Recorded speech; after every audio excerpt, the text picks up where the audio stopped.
Hello friends, today's topic is sleeping with the enemy. Let's rant. I have seen y'all comments, so it's time for a story time. I just got back in from the Bulls game. The Bulls won, so I'm feeling real good. Let's go ahead and do the story time. I'm gonna give it to y'all. Now look, I don't know how many stories or parts this is gonna be because it is a lot, okay? This year was crazy. Now we're gonna start with how it all started though. My life was going great until I met this nigga.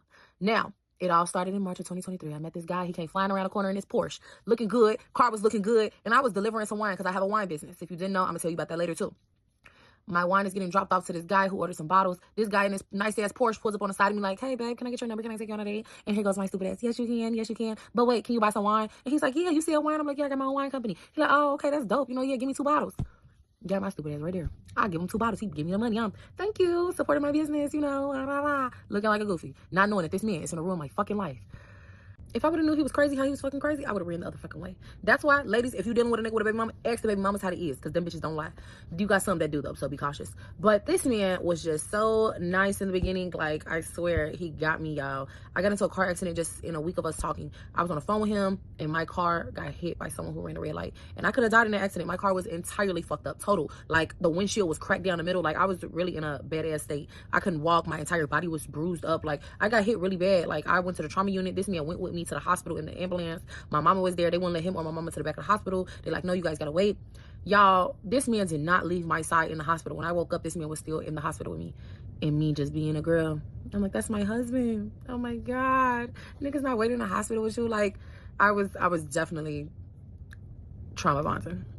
And thinking back on it now, it's like, wow, I didn't see those signs, because you don't even know me for real. Like, you don't know me. And don't get me wrong, it can be love at first sight, but after just a month of us dating, it started going downhill, and I should have walked away. And that's why I'm telling any young woman that's in a relationship, once you see them signs, I don't care if they yell at you, I don't care if they curse you out, they call you out your name, they break something, I don't care if it's small, I don't give a fuck if they break a lamp. Leave. And I'm telling you that just from my experience, because I have always been the type of woman where I have always left.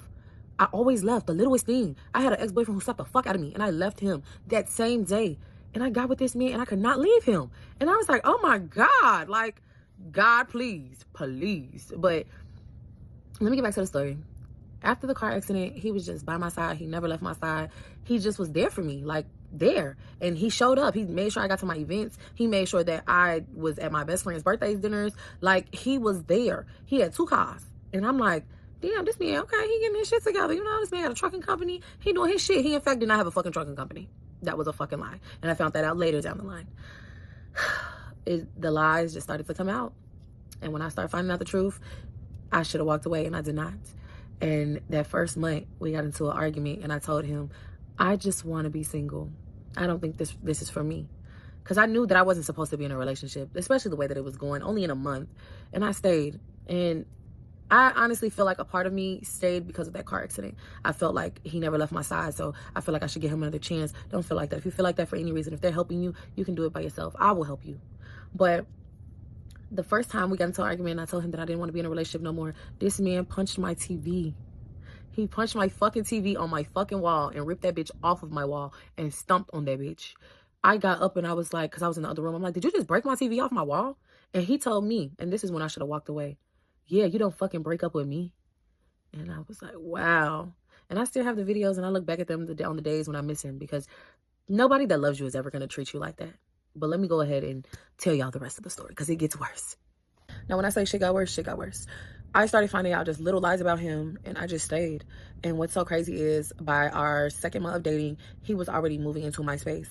And his reasoning when we would fight about this was because he had 2 cars, so why would I go get another car if we're boyfriend and girlfriend? And I could just use his cars, and he could just live with me instead of paying rent at his place, So originally, he told me that he was living with his aunt, and he was going to be moving into his mom's house, and, he was going to leave some stuff at his mom's, and then, he was just going to come stay with me, on the days when, we wanted to be under each other. In fact, that was not his fucking aunt's house. Y'all, this man had me downstairs waiting at another bitch house while he was moving his shit out. This man told me that this house was his auntie house, and this lady was his auntie. Now, I never met this bitch. I never met her. I didn't even really know who the bitch was until his daughter ended up opening her mouth when he went to jail. So I didn't find out that this was not this man's auntie until after he went to jail. He went to jail in December of 2023. So y'all do the math. We were together in March of 2023, and then he went to jail December 2023. So our relationship really didn't last long. It lasted so long because I still stayed with him while he went to jail. But that's another story, okay? We're going to get to that part later. This man was lying to me. I'm thinking this lady is his auntie. No, she in fact was a woman that was helping him after he got out of jail, and he was staying with this lady. This man lied through his teeth. And even then, when I confronted him about it, he still was telling me that this lady was his auntie. Y'all, when I tell you, women are crazy nowadays. So for you to have me downstairs at a woman's house while you moving your shit out to come live with me, oh no, you got it. I didn't. Now, if I would have knew this back then, when this shit was happening, I would have definitely left him. But I didn't find this stuff out until months later. Imagine how baffled I was, y'all.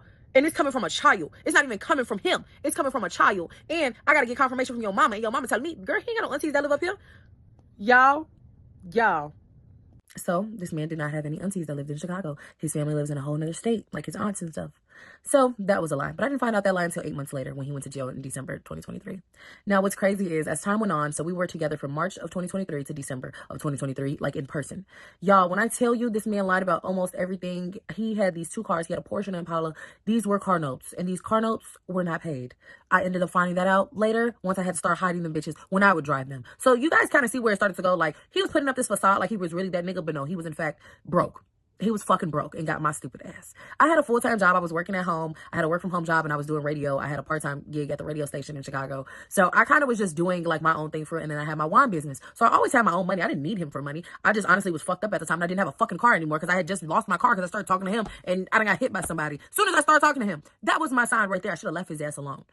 But I did not. Y'all, it started to get to the point where he started to want his kids to come over to my house. And me, I had a 3-bedroom house by myself. I never lived with anyone. I had my own crib that I prayed for because I used to sleep on couches and shit. And I was living in my mama's basement at one point at 20 and 21. And I was like, I gotta get out of my mama's damn house. And God blessed me with a 3-bedroom house.